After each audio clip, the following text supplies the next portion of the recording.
IELTS speaking নিয়ে অনেকের একটা অনেক বড় টেনশন থাকে যে আমার ফ্লুয়েন্সি ভালো না। ফ্লুয়েন্সি ভালো করার কয়েকটা টেকনিক্স বলতেছি, you can follow them and try them at home. Number 1, কারা বাসায় নিউজ পেপার পড়তে লাগে, বা আপনার ফ্যামিলির বাবা দাদা কেউ একজন থাকেন বাসায় আঙ্কেল যে নিউজ পেপারস পড়েন। আপনি হয়তো এটা করেন না, বাট আপনার কিন্তু একটা টেন্ডেন্সি আছে, সেটা হচ্ছে নিউজের প্রতি একটা ঝোঁক। কিভাবে বুঝলাম? আপনি হয়তো প্রচুর ফেসবুক ইনস্টাগ্রাম ইউজ করেন, বাট কেন করেন? আশেপাশের পৃথিবীতে কি ঘটতেছে কি হচ্ছে, আপনার হয়তো পছন্দের কিছু টপিক আছে, সেই টপিক নিয়ে আপনার অনেক আগ্রহ। তাহলে এখন কি করতে পারেন যেটাতে আপনার ইংলিশ ফ্লুয়েন্সি ইমপ্রুভ হবে? আপনি কিছু ইংলিশ অনলাইন পোর্টালস ফলো করতে পারেন। Like you can follow something like the Business Standard, Dhaka Tribune, right? And there are other English portals. তো প্রত্যেক দিন আপনি যদি 30 মিনিট করে ইংলিশ নিউজ পোর্টালে যেই সেগমেন্টটা আপনার পছন্দ, যেমন আমার এন্টারটেইনমেন্ট স্পোর্টস এই দুটো সেগমেন্ট খুব পছন্দ, আমার এডিটোরিয়াল সেগমেন্টটাও খুব ভালো লাগে।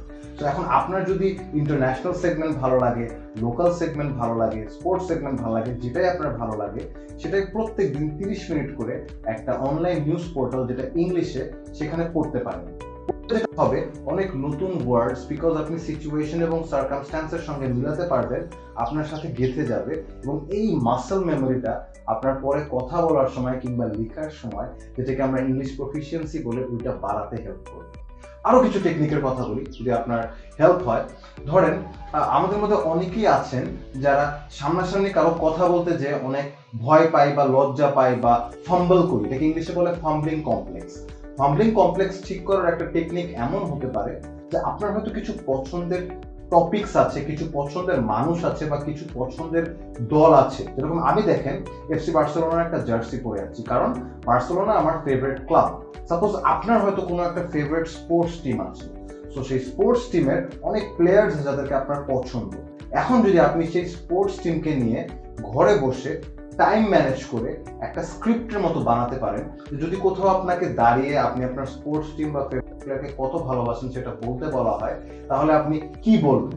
আপনি ঘরে বসে একটা স্ক্রিপ্ট বানান, নিজেকে মনে করেন নায়ক, প্রোটাগনিস্ট অফ দ্য স্টোরি। আপনার স্টোরিতে কিন্তু আপনি নায়ক। সো ওখানে আপনি বসে একটা স্ক্রিপ্ট বানান যে কেন কেন ক্রিস্টিয়ানো রোনাল্ডো আপনার ফেভারিট প্লেয়ার, এটা নিয়ে আপনি একটা স্ক্রিপ্ট লেখেন। লেখার পরে আপনি যে কাজটা করতে পারেন সেটা হচ্ছে আপনার মোবাইলের সেলফি ক্যামেরা অথবা মিররের সামনে যে প্রত্যেক দিন আপনার বানানো স্ক্রিপ্টের উপর একটা প্র্যাকটিস করতে পারেন, দেখে দেখে করেন। Initially after a few days দেখবেন, because of your muscle memory that you have retain, আপনি কিন্তু আয়নার সামনে দাঁড়িয়ে ন্যাচারালি স্পিচ দিতে পারতেছেন। এটা করলে একটা জিনিস খালি ইমপ্রুভ হবে, সেটা হচ্ছে আপনার কনফিডেন্স। নতুন ওয়ার্ড শিখলেন না কি হলো তাতে কিছুই যায় আসে না। আপনি যখন আপনার পছন্দের একটা জিনিস নিয়ে একটা ভাষায় অনেকক্ষণ কথা বলেন, সেই ভাষায় আপনার যে একটাকে বলে দক্ষতা, রাইট, সেই দক্ষতাটা কিন্তু স্কিলটা কিন্তু ইমপ্রুভ হয়ে যায়। লাস্টে আরেকটা টেকনিকের কথা বলতে, আপনার স্পিকিং এর কনফিডেন্স এন্ড ফ্লুয়েন্সি বাড়বে। ধরেন আপনি কারোর সাথে যখন টেক্সট করেন ফেসবুকে বা ইনস্টাগ্রামে, তখন ইংলিশে টেক্সট করতে ভয় পান, রাইট? সো এখন থেকে আপনি একটা কাজ করতে পারেন, আপনি কিছু নির্দিষ্ট ফ্রেন্ডসদেরকে যারা খুবই ক্লোজ আপনার, যারা আপনি শিওর জাজ করবে না, বা করলেও সেটা খুব একটা গায়ে লাগবে না, তাদেরকে বলে দিতে পারেন যে আজকে থেকে আমি তোমাদের সাথে ইংরেজিতে কনভারসেশন করব, টেক্সট করব। লাভটা যেটা হবে, যেহেতু তারা কি মনে করলো আপনার যায় আসতেছে না, আপনি ফ্রিলি আপনার মিস্টেকস গুলো তাদেরকে টাইপ করে পাঠাতে পারবেন। এটা করলে যে ব্যাপারটা আসবে, আবারও আপনি যখন লিখবেন বা কথা বলবেন, তখন এই যে ইংলিশটা যে বের হবে আপনার মধ্যে থেকে, এই যে একটা কনফিডেন্সের অভাব, এটা কিন্তু আপনি বিভিন্নভাবে ওই যে পোর্টালের রিডিং স্কিল, মানে আপনার পোর্টালে যখন পড়বেন তখন বাড়তেছে, যখন স্ক্রিপ্ট প্রিপেয়ার করে কথা বলবেন তখন কনফিডেন্স বাড়তেছে, প্লাস এই মাধ্যমেও কিন্তু আপনার ওভারঅল যে একটা confidence related to talking in English, সেটা কিন্তু ইমপ্রুভ করবে। জানি না কোন টেকনিকটা আপনার কাজে আসবে, বাট অবশ্যই কমেন্ট সেকশনে জানাবেন যদি এর মধ্যে কোনো একটা আপনি অলরেডি ফলো করে থাকেন।